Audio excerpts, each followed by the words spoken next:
अस्सलामुअलैकुम, नमस्कार, आदाब। मेरा नाम है शहाजुद्दीन और मैं प्रबोधन एजुकेशन में आपका स्वागत करता हूँ। ये हमारी मॉडर्न इंडिया में यूजीसी नेट टर्मिनोलॉजी चल रही है। ये उसी श्रृंखला में 8th वीडियो है, 8वीं वीडियो है। तो आज का जो टॉपिक है वो हमारा कल से है। देखो, कल जो है मैं आपको वीडियो प्रोवाइड नहीं कर पाया था क्योंकि कुछ मेडिकल इमरजेंसी आ गई थी, इसलिए जो है आज जो है मैं उसी 8वीं जो वीडियो थी, इससे पहले जो 7वीं वीडियो थी उसकी जो 8वीं वीडियो आएगी है, तो उसी के बारे में मैं आपको बताऊंगा जो हमारी स्वदेशी आंदोलन और बंग भंग आंदोलन से ही संबंधित है। आपको मैंने लास्ट वीडियो में क्या बताया था, मैं आपको एक बार उस रिकॉल करा देता हूँ। देखो, ये हमारे चैनल का नाम है प्रबोधन एजुकेशन, ये हमारे हैंडल का नाम है @प्रबोधन एडू। अब देखो, स्वदेशी मूवमेंट बेसिकली क्या था, मैंने आपको पूरा 1850 से गवर्नमेंट ऑफ इंडिया एक्ट बताया था, कैसे कैसे डिक्लेरेशन आई। 1870-76 में रॉयल राज की उपाधि अधिनियम आया। 1857 में क्वीन विक्टोरिया को भारत की साम्राज्ञी घोषित कर दिया जाता है। फिर 1813 के चार्टर एक्ट में ब्रिटिश कंपनियां भारत में आती हैं। फिर भारत में जब आती हैं उसके बाद मुक्त व्यापार की नीति के तहत फिर भारत में और भारत के जो उद्योगपति हैं इनके बीच में जो है आर्थिक टकराहट होती है। उसी आर्थिक टकराहट के परिणाम स्वरूप सामाजिक धार्मिक सुधार आंदोलन आते हैं। आद्य राष्ट्रवाद की शुरुआत होती है और जो है 1857 का विद्रोह होता है और कांग्रेस की एस्टेब्लिशमेंट होती है 1885 में। अब स्वदेशी मूवमेंट है क्या, बेसिकली आपको ये तो सारा पता चल गया है। फिर बाद में मैंने आपको जो ड्रेन ऑफ वेल्थ की थ्योरी बताई थी उससे संबंधित जितने भी अर्थराष्ट्रीय हैं, तो एक बंदा होता है जिसका नाम है रॉड रिस्ले। क्या नाम है उसका? नाम है रॉड रिस्ले। रॉड रिस्ले क्या करता है, 3 दिसंबर 1903 में एक पत्र जारी करता है और उस योजना में बंगाल विभाजन को सबसे पहले करता है। तो फिर उसके बाद 1905 में होता क्या है, देखो बहुत इंपॉर्टेंट डेट है ये, यहाँ से यूजीसी नेट में डायरेक्ट क्वेश्चन पूछा जाता है कि 16 जुलाई 1905 को उन्होंने घोषणा कर दी थी कि जो है हम बंगाल का विभाजन करेंगे। ठीक है, ये घोषणा कर दी थी। तो वो जब घोषणा करी है और उसका क्रियान्वयन कब होना था, यानी जुलाई, अगस्त, सितंबर, अक्टूबर, लगभग 3 महीने के बाद में उसका जो है क्रियान्वयन होना था। तो 7 अगस्त 1905 को, कितने अगस्त? 7 अगस्त 1905 को स्वदेशी मूवमेंट चालू होता है। क्या चालू होता है? स्वदेशी मूवमेंट। तो स्वदेशी मूवमेंट चालू क्यों होता है? क्योंकि बंगाल विभाजन के विरोध के प्रतिरोध के रूप में चालू होता है। आप समझ गए ना, स्वदेशी मूवमेंट बेसिकली है क्या? इसमें जो है स्वदेशी वस्तुओं का बनाया जाएगा, यानी जो हमारे देश में निर्मित हुई हैं उनको किया जाएगा। और बंगाल को विभाजन करने का मैंने आपको कल कारण भी बताया था, क्योंकि रिस्ले ही जो था 1903 में जिसने सबसे पहले इस नीति के बारे में कहा था, और उसने कहा था कि संयुक्त बंगाल एक शक्ति है, विभाजित बंगाल अलग अलग दिशाओं में जाएगा। ये हमारा, मैंने जो आपके थंबनेल बनाई थी उसमें मैंने ये कोटेशन डाली भी थी इंग्लिश में। तो उसको जो है विभाजन कर दिया गया, किसके आधार पर? धर्म के आधार पर कर दिया। एक तरफ जो है पूर्वी बंगाल जो था वो मुस्लिम बहुल था और जो दूसरी तरफ पश्चिम बंगाल था वो हिंदू बहुल क्षेत्र था। तो इसमें जो है एक सांप्रदायिकता का बीज भी बोने का प्रयास करा था। किसने? लॉर्ड कर्जन ने। On the basis of administration but the actual basis was communalism, यानी सांप्रदायिकता। कई बार एक कहावत है जो कही जाती है, कुछ बुरे शासक भी अच्छा परिणाम पैदा करते हैं। तो लॉर्ड कर्जन की इसे भूल कहो, क्योंकि इसने जो है एक कांग्रेस के, देखो अभी आपको ये वाला तो समझ में आ गया होगा, टाइम पीरियड भी। अब बेसिकली होता क्या है कि कुछ जो बुरे शासक भी जो है वो अच्छा परिणाम पैदा कर सकते हैं। कर्जन जो आया था वो क्या करना चाहता था, उसने बंगाल की डिवीजन कर दिया, 2 भागों में डिवाइड कर दिया, पूर्वी बंगाल में, पश्चिमी बंगाल में, जिससे लाभ किसको मिलता है? उन्हें मिलता है। लेकिन ये उसकी भूल कहा जाता है, क्योंकि देखो 3 चरण, आप कांग्रेस की एस्टेब्लिशमेंट कब होती है? 1885 में। 1885 से लेकर 1947 तक जितने भी प्रॉपर जो है कांग्रेस के अधिवेशन हो गए, मैं उन पर एक वीडियो बनाऊंगा। सिर्फ आप इतना ध्यान रख लिए, इस समय पर किसकी आती है? इंडियन नेशनल कांग्रेस की स्थापना होती है। ठीक है, WC बनर्जी के माध्यम से 1885 में। और उसके बाद जो है ये कांग्रेस के लगातार अधिवेशन होते रहते हैं। तो हम उन्हीं में से आज 1905 का, 1906 का और 1907 का 3 अधिवेशन को करेंगे जो हमारे स्वदेशी मूवमेंट से संबंधित होंगे। अब हुआ क्या था बेसिकली, देखो 1905 में हुआ क्या था। जब स्वदेशी मूवमेंट चलाया गया, स्वदेशी मूवमेंट चलाने का जो मुख्य कारण था वो बंगाल का विभाजन को जो है वो रोकना था। तो बंगाल का विभाजन जो है रुकता नहीं है, उसका क्रियान्वयन 16 अक्टूबर 1905 को हो जाता है। अब 16 अक्टूबर 1905 को भारत में एकता दिवस यानी बंगाल में जो एकता दिवस के रूप में मनाता है, क्योंकि एक तरफ तो जो है भारत में बंगाल का विभाजन हो रहा था, लेकिन दूसरी तरफ जो है लोग एक दूसरे के राखी बांधकर जो है एकता की मिसाल जो है प्रकट कर रहे थे।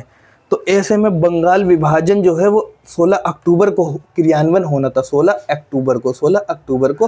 तो इसी दिन क्या मनाया जाता है, बंगाल में एकता दिवस मनाया जाता है, राखी बांधकर जो है एकता दिवस मनाया जाता है। जो स्वदेशी मूवमेंट होता है उसमें क्या होता है, स्वदेशी में हमें अपने देश की वस्तुओं को अपनाना है। किसको अपनाना है, हमें अपने देश की वस्तुओं को अपनाना है। इसमें हमें याद रखना है कि एक राइटर है कृष्ण कुमार मित्र, यहाँ से क्वेश्चन पूछा जा चुका है। कृष्ण कुमार मित्र की एक पत्रिका है जिसका नाम है संजीवनी। तो संजीवनी में कई बार क्वेश्चन पूछा जा चुका है एग्जाम्स में कि बहिष्कार शब्द का प्रयोग सर्वप्रथम किस पत्रिका में किया गया, तो किस पत्रिका में किया गया, संजीवनी में किया गया है। ठीक है, 1905 में किया गया। तो 1905 में बेसिकली होता क्या है, एक अधिवेशन होता है बनारस अधिवेशन। बनारस अधिवेशन में जो अध्यक्ष होते हैं वो गोपाल कृष्ण गोखले होते हैं, और यही जो है हमारे महात्मा गांधी जी के कौन होते हैं, राजनीतिक यानी पॉलिटिकल गुरु हैं। तो इस आंदोलन में बेसिकली क्या कहा जाता है कि स्वदेशी आंदोलन को अपनाना है और बहिष्कार करना है। अब आपने बाल गंगाधर तिलक का नाम तो सुना ही होगा, सब लोग उनकी जो है उनसे परिचित होंगे। तो बाल गंगाधर के तिलक होते हैं एक जी अगरकर। क्या नाम होता है, जी अगरकर। तो जी अगरकर जो है दूसरे खेमे में चले जाते हैं। दूसरे खेमे में अगर हम कहें तो एक तरीके से उदारवादियों के साइड में चले जाते हैं, और उधर जो था जितने भी उग्रवादी थे, जैसे बंगाल में कौन से उग्रवादी थे, लोकमान्य तिलक हो गए बंबई में। पंजाब में कौन है, लाला लाजपत राय हैं, और बंगाल में जो है विपिन चंद्र पाल और अरविंदर घोष।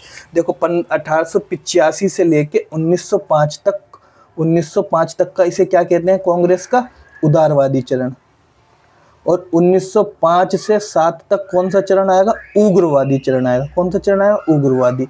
अगर आप आसान भाषा में चाहोगे तो ये नरम दल हो जाएगा और ये गरम दल हो जाएगा। ठीक है, नरम दल क्या होगा, नरम दल जो होगा वो 3 तरीके से, एक तो क्या करेगा, प्रार्थना करेगा, प्रतिवेदन करेगा और पत्र लिखेगा, स्मरण पत्र। ठीक है, स्मरण पत्र यानी वो क्या होता था, ब्रिटिश सरकार के समक्ष प्रस्तुत होता था। जब मैं आपको ये कांग्रेस का उदारवादी चरण बताऊंगा तो उसमें बताऊंगा ये लोग प्रकट होंगे साल में एक बार, ब्रिटिश सरकार से क्या करेंगे, प्रार्थना करेंगे। हमने जो आपको बताया था उसमें निवेदन करेंगे, और उसमें जो उन्हें पत्र लिखेंगे और अपने जो अगले वादे हैं उनके बारे में बताएंगे। लेकिन उग्रवादी जो है उनका जो है इससे मोह भंग हो गया था। ठीक है, वो उनके जो वो ये चाहते थे कि जल्दी एक क्रमिक छलांग लगाना चाहते थे, तो वो किस पर देंगे, गरम बातों पर, यानी जल्दी जो है वो। ठीक है, वो नहीं चाहते थे कि अब धीरे धीरे करें, एक तरीके से वो क्रमिक छलांग लगाना चाहते। तो उग्रवादी जो है वो क्या होंगे, गरम दल कहलाए, और जो उदारवादी थे वो क्या कहलाए, नरम दल कहलाए। तो 1885 से 1905 का जो टाइम पीरियड है उदारवादी, और 1905 से 7 में उग्रवादी।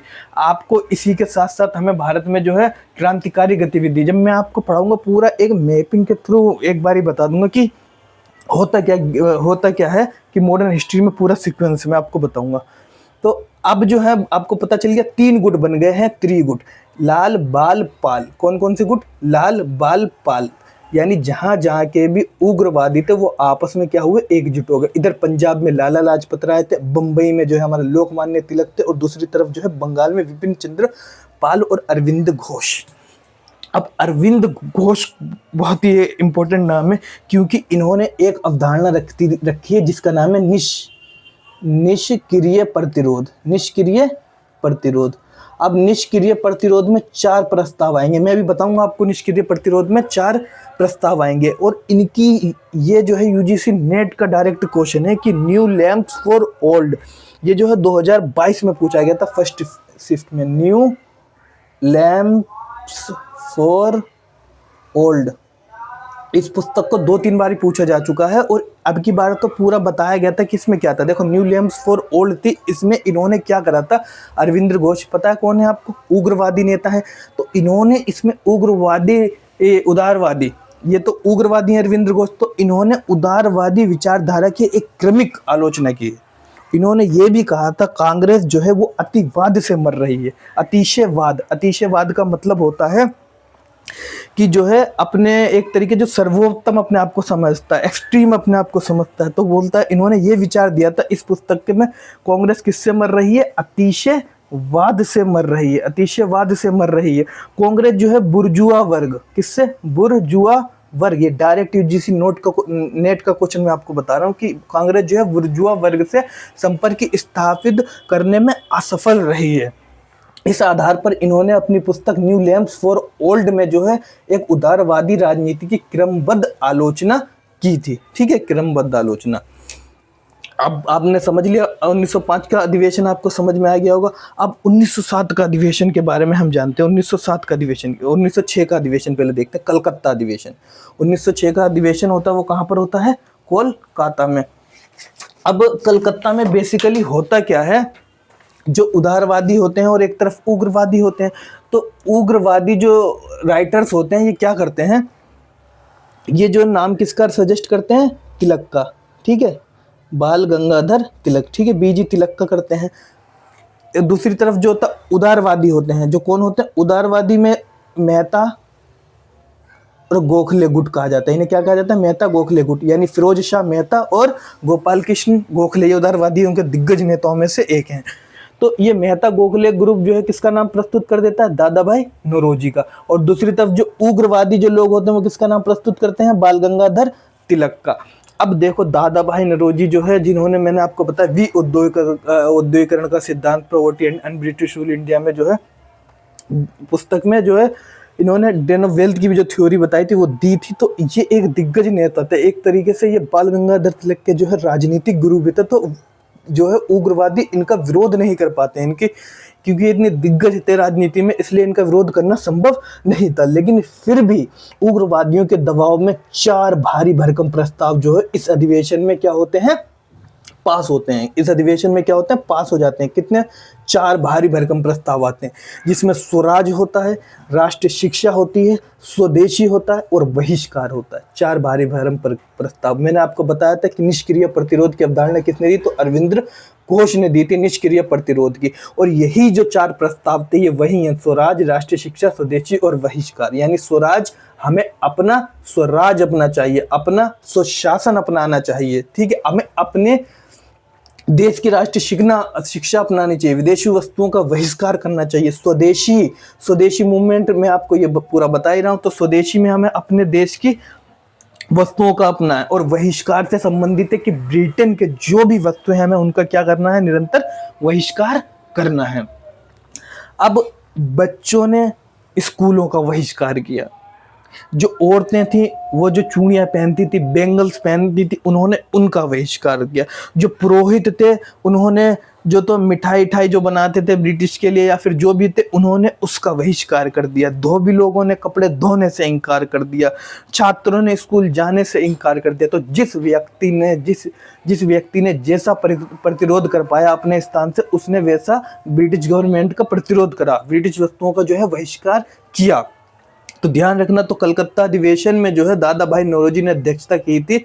इनकी सीनियोरिटी की वजह से बाल गंगाधर तिलक ने जो है अब नहीं चुने गए थे। लेकिन जो है उग्रवादियों के दबाव में 4 भारी भरकम प्रस्ताव, जो इसी को निष्क्रिय प्रतिरोध, कभी अगर पेपर में पूछे निष्क्रिय प्रतिरोध में कौन से आते हैं तो यही 4 रहेंगे: स्वराज, राष्ट्रीय शिक्षा, स्वदेशी और बहिष्कार। ठीक है, आप ये समझ गए ना। फिर इसके बाद में होता क्या है, 1905 में बंगाल का विभाजन होता है। बंगाल कांग्रेस जो है कैसी राजनीति करती थी? मैंने बताया था अभी आपको, प्रतिवेदन बताया था मैंने, प्रार्थना और प्रतिवेदन। तो बंगाल विभाजन जो है कांग्रेस की राजनीति को प्रतिवेदन से किसमें मोड़ देता है? आंदोलन में। किसमें मोड़ता है? एक बहुत बड़ा पॉइंट है ये। प्रतिवेदन से कहाँ मोड़ देता है कांग्रेस की राजनीति को? आंदोलन में। अब इसके बाद आप देखोगे गांधी जी तो एक आंदोलनों की झड़मार लगा देते हैं। एनसीएम यानी असहयोग आंदोलन आ जाता है। छोटे छोटे नहीं, राष्ट्रीय स्तर बता रहा हूँ। असहयोग आंदोलन आ जाता है, सविनय अवज्ञा आंदोलन होता है, फिर लास्ट में भारत छोड़ो आंदोलन होता है। और चंपारण अम्पारण इनके क्रम में जो आते हैं वो तो सब आते ही रहते हैं। अब क्या होता है, तो इसे जो है कर्जन जो है कर्जन की इस गलती को सुधारने के लिए बाद में जब लॉर्ड हार्डिंग आता है, मैंने आपको पूरी वीडियोस भी बताई थी कि उसके बाद कौन सा वायसराय आता है, ठीक है। तो मैंने बताया था कर्जन के बाद जो है मिंटो आएगा, मिंटो के बाद हार्डिंग आएगा, ठीक है। हार्डिंग के बाद फोर्ड आएगा, मैंने पूरी स्टोरी के तहत आपको बताया था। तो जो हार्डिंग द्वितीय आता है वो बोलता है 2 मिनट के अंदर दे दो मुझे, लेने देती है। तो वो जो हार्डिंग आता है 1911 में, इनका टाइम पीरियड अगर लिखना हो तो लिखना चाहो तो 10 से 11 है, मैंने आपको उस पिछली प्रीवियस वीडियो में मेंशन कर रखा। तो 1910 से 11 के बीच में बंगाल का विभाजन जो है रद्द कर दिया जाता है। क्या हो जाता है? बंगाल का विभाजन रद्द कर दिया जाता है और राजधानी को दिल्ली से कलकत्ता, ठीक है, कलकत्ता से दिल्ली, ध्यान रखना, कलकत्ता, दिल्ली से कलकत्ता, कलकत्ता से दिल्ली में क्या कर दी जाती है? हस्तांतरित कर दी जाती है, ट्रांसफर कर दी जाती है। ध्यान रखना, ये भी क्वेश्चन पूछा जाता है कि किस सन में हुई थी। और बंगाल का विभाजन किसने करा था? तो कर्जन ने करा था, ठीक है। कर्जन के बाद जो है बंगाल का विभाजन को किसने खत्म करा है? तो वो किसने करा? रद्द करा है, तो वो लॉर्ड हार्डिंग द्वितीय। ध्यान रखना, द्वितीय 1 नहीं आएगा, लॉर्ड हार्डिंग सेकंड आएंगे। अब देखो ये क्या है? Economic interest. ब्रिटेन भारत में सिर्फ किस वजह से रुका हुआ था? इकोनॉमिक इंटरेस्ट है। अगर उसका इकोनॉमिक इंटरेस्ट ही समाप्त हो जाएगा तो इंडिया में करेगा क्या भाई? ब्रिटेन चला जाएगा, इंडिया में थोड़ी से करना है। तो ये जो थे ब्रिटेन के इकोनॉमिक इंटरेस्ट को ही खत्म करने के लिए आए थे। स्वदेशी, राष्ट्रीय शिक्षा, स्वराज, बहिष्कार, ये जो चारों भारी भरकम प्रस्ताव जो पारित हुए थे ये जब ही आए थे। अब इसी से क्या हो जाता है? 1907 का अधिवेशन। अब यहाँ पर जगह तो बची नहीं है, चलो मैं इधर ही बता देता हूँ। अब 1907 में कौन सा, देखो ध्यान से करना क्योंकि यहाँ पे जगह नहीं बचली, इसलिए मैं आपको यहाँ बता। 1907 में कौन सा होता है? सूरत स्प्लिट भी कहते हैं, सूरत स्प्लिट, ठीक है। सूरत स्प्लिट में क्या होता है? सूरत का विभाजन होता है। अब सूरत विभाजन में बेसिकली होता क्या है? मैंने फिर आपको बताया था, यहाँ पर दादा भाई नौरोजी और बाल गंगाधर तिलक को उग्रवादियों ने, इधर उदारवादियों ने, तो इधर भी दूसरी तरफ क्या होगा? उदारवादी और इधर उग्रवादी। तो उग्रवादी जो है दोनों अपना अपना कैंडिडेट प्रस्तुत करेंगे। उग्रवादी तो आप जानते ही हैं किसको प्रस्तुत करेंगे, सिर्फ एक ही नेता को प्रस्तुत करते थे, वो उनका नाम तिलक था। और दूसरी तरफ जो उदारवादी है उन्होंने जो है रास बिहारी बोस का नाम जो है अपनी तरफ से प्रस्तुत किया था।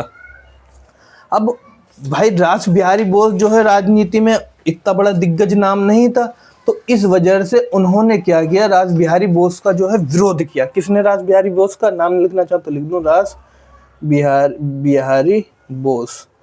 इनका जो है उग्रवादियों ने विरोध किया। देखो बेसिकली सूरत स्प्लिट का कारण क्या था? उन्हें ये लगा था कि 1906 के अधिवेशन में ये 4 जो रियायतें थी, 4 भारी भरकम प्रस्ताव जो उन्होंने पास करवाए थे, उन्हें ये डर लग रहा था कि अगर अब जो आएगा तो ये 4 प्रस्तावों को मना कर दिया जाएगा। तो जब मना कर दिया जाएगा, इसे रोक दिया जाएगा, तो इसीलिए क्या करा गया था? 1907 का जब सूरत स्प्लिट, देखो सूरत बेसिकली ये नागपुर में होना था। होना कहाँ पर था? ये नागपुर में। अब नागपुर में कौन रहता है? उग्रवादी। ये उग्रवादियों का गढ़ था। किसका गढ़ था? नागपुर उग्र। ये क्वेश्चन भी पूछा जा चुका है कि 1907 का अधिवेशन जो सूरत में होने वाला था, उसका जो पहला वेन्यू था वो कहाँ पर होने वाला था? मुख्य रूप से वो नागपुर में होने वाला था, क्योंकि नागपुर जो है उग्रवादियों का गढ़ था, इसलिए उसको क्या करा गया? सूरत में करा गया। अब सूरत में करने के बाद एक तरफ उदारवादी आते हैं, दूसरी तरफ उग्रवादी आते हैं। तो उदारवादी जो है वो रास बिहारी बोस का नाम प्रस्तुत करते हैं और ये जो है उग्रवादी जो है तिलक का नाम प्रस्तुत करते हैं। अब इस बार जो है क्योंकि इतने दिग्गज जो है दादा भाई नौरोजी की तरह से राजनीति में इनका इतना दिग्गज कद नहीं था, इसलिए जो है ये अस्वीकार कर देते हैं। उग्रवादी जो है इसका विरोध कर देते हैं और तिलक को चाहते हैं, क्योंकि वो हर हालत में इन 4 प्रस्ताव को इस अधिवेशन में बरकरार रखना चाहते थे, जिसकी रियायत उन्हें 1906 के कलकत्ता अधिवेशन से मिली थी। अब ऐसी स्थिति में दोनों के बीच में विरोध हो जाता है, उदारवादी और उग्रवादी, या जिसे गर्म दल या नरम दल कहते हैं, और इनके अंदर जो है लड़ाइयाँ शुरू हो जाती हैं, बलवे शुरू हो जाते हैं। तो ये इनमें ही विभाजन हो जाता है, यानी कांग्रेस जो है खुद ही बढ़ जाती है नरम दल में और गर्म दल में, ठीक है। 2 भागों में कांग्रेस बट जाती है। तो इसी को ही कहते हैं सूरत विभाजन की पूरी जो घटना है ये यही है, ठीक है। एक विभाजन को यानी बंगाल के विभाजन को रोकने गए थे, एक विभाजन को रोकने के चक्कर में दूसरा विभाजन हो जाता है। यानी किसे, बंगाल के विभाजन को रोकने जाते हैं, किसे रोकने जाते हैं, बंगाल के विभाजन को रोकने जाते हैं और कांग्रेस का विभाजन होता है। क्रिटिक्स कहते हैं कि एक विभाजन को रोकने के चक्कर में दूसरा विभाजन हो गया, यानी बंगाल विभाजन को रोकने गए थे, खुद कांग्रेस के अंदर ही फूट पड़ गई। अब स्वदेशी बहिष्कार राष्ट्रीय स्तर पर क्रियान्वित किया था। देखो बेसिकली ये जो उदारवादी थे ये केवल ये कहते थे कि बंगाल तक ही सीमित रहना चाहिए, पूरे भारत में जो है नहीं होना चाहिए, जबकि जो उग्रवादी कहते थे कि पूरे भारत में जो है इसे लाना चाहिए बहिष्कार को।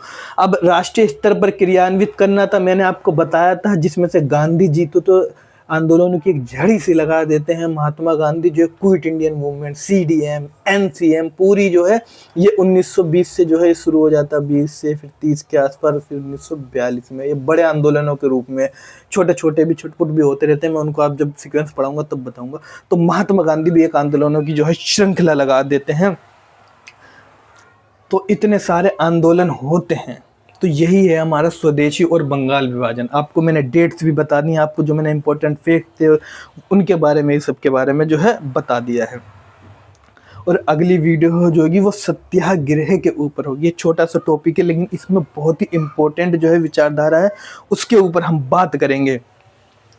तो अगर देखो आपको वीडियो अच्छी लगी है तो अपने वीडियो जो है हमारी अपने दोस्तों तक पहुँचाएँ, अपने दोस्तों तक भी पहुँचाएँ, ताकि इसका जो लाभ है उन सबको मिल सके। और चैनल अच्छा लगा है तो आप चैनल को सब्सक्राइब करें। बाकी आप बने रहे हमारे साथ, हम पूरी जो है हिस्ट्री जो है UGC नेट का सिलेबस या DSSS में, KVS में, NVS में आप कहीं भी पढ़ेंगे तो एक सीक्वेंस वे में, पूरा सिंथेटिक वे में, हम पूरा सीक्वेंस में हम आपको जो है पूरा इतिहास पढ़ाएंगे। तब तक के लिए मिलते हैं अगली वीडियो में, अगली नए दिन नए वीडियो की शुरुआत के साथ। और सत्याग्रह जो है हमारा वो अगला टॉपिक होगा।